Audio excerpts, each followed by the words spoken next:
Hey there, bitches and assholes! Wrestling Optimus here. Sex, drugs, and violence. That's right, Raw is going TV 14. So let the blood flow and show us some TNA, because we're headed back to the Attitude Era.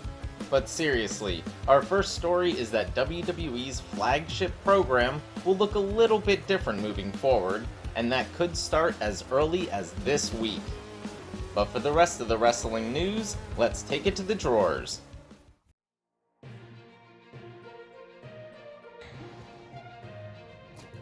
Down here in AEW land, Wardlow is your new TNT champion.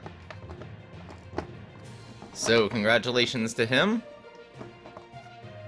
And he's already successfully defended that title against Orange Cassidy. Keeping with that theme, your brand new tag team champions are Swerve Scott and Keith Lee.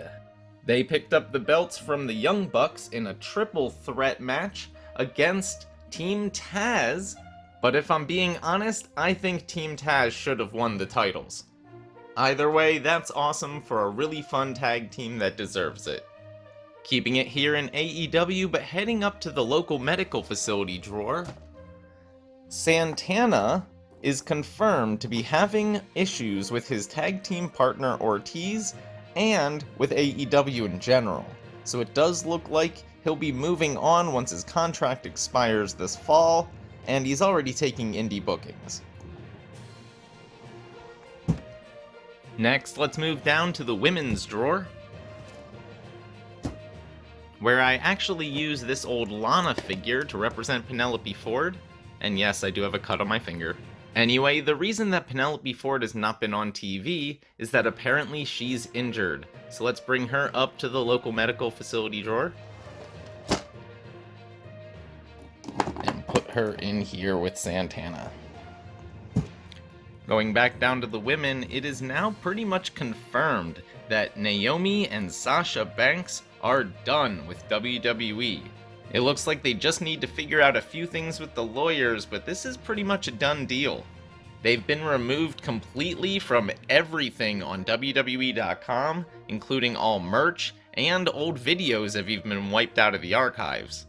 I believe both are already starting to take indie bookings, at least for autograph signings.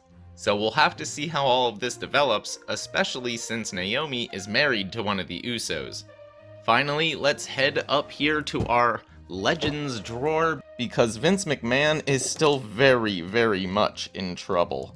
After it was revealed that he had paid off what Jim Cornette is now calling the illegal paralegal, it is now being alleged by the Washington Post that Vince McMahon paid off 4 women in total more than $12 million in hush money. One of them was apparently even a wrestler, and some internet sleuths think they've figured out who that is, but I would take that with a pinch of salt. Regardless, it will be very, very interesting to see where all of this goes in the months ahead. But suffice it to say, things are going to look very, very different on the corporate end of WWE in about a year's time. Anyway, let's put his figure away, and that'll do it for today's episode. I hope you enjoyed it. If you did, make sure to do all that normal YouTube stuff. Smash the like button, share with any wrestling or action figure fans you may know, subscribe to the channel, and spread the word. You can also talk to me over on Twitter at WrestlingOptimus, or see all my best figure photography over on Instagram at WrestlingOptimus. If you haven't seen my latest video, it should be on the screen now. But until next time, I've been Wrestling Optimus, and I'll catch you later.